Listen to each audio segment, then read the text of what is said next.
In this part of the lesson, we'll look at how we can use an Excel input box to select a cell and return the cell's contents. Let's start by opening the file that I've downloaded and extracted. There's no code in here, so there's no need to enable content.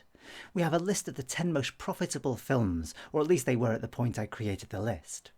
What I'd like to do is display an input box, which allows us to click on a cell containing a film name, and then return that film's name and store it in a variable. Let's head to the Developer tab and then open the Visual Basic Editor. We can then insert a module into the project, and then we'll create a new subroutine called Return Cell Contents. Let's declare a variable which will hold one of the film titles. So I'll declare a variable called film title, and I'll use the string data type for that.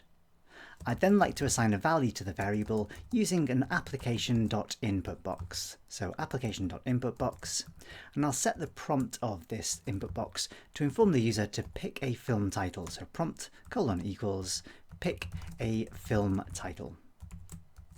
What I'd then like to do is show back to the user the name of the film that they've selected. So I'll use a message box to do this. Message box uSelected, and then concatenate that with the value of the film title variable. We can now run this subroutine and then return to the Excel window so that we can click onto a cell that contains a film title. When we do this, the cell reference will be written into the input box, but when we click OK, the message box will show us the contents of the cell that was referenced.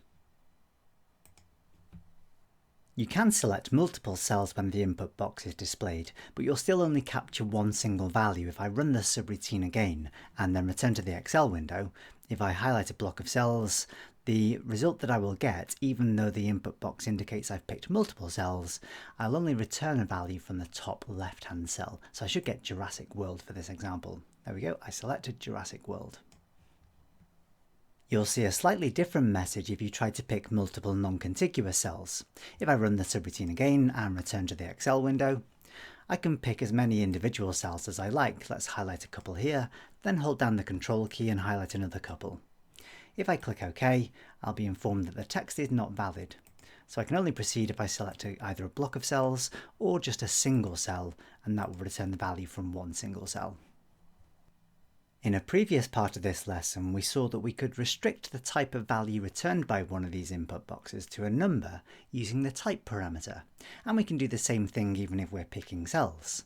Let's create another subroutine called select a number, and we can declare a variable in here called myNumber. Not very inventive, but there we go. I'll use the double data type for this. We can then set the myNumber variable to a value using an application.inputBox. And then we can set the prompt of this input box to something like pick any number. Then very importantly, we need to set the type parameter to a value of 1 to make sure that the input box will only accept numeric values. Once again, we could simply display the value that the user has picked to them using a message box. So we could simply say uSelected, followed by the value stored in the myNumber variable. If we give this one a quick test now, we can run the subroutine and then switch back into the Excel window. We can pick a cell that contains a number, and that will show us the correct value.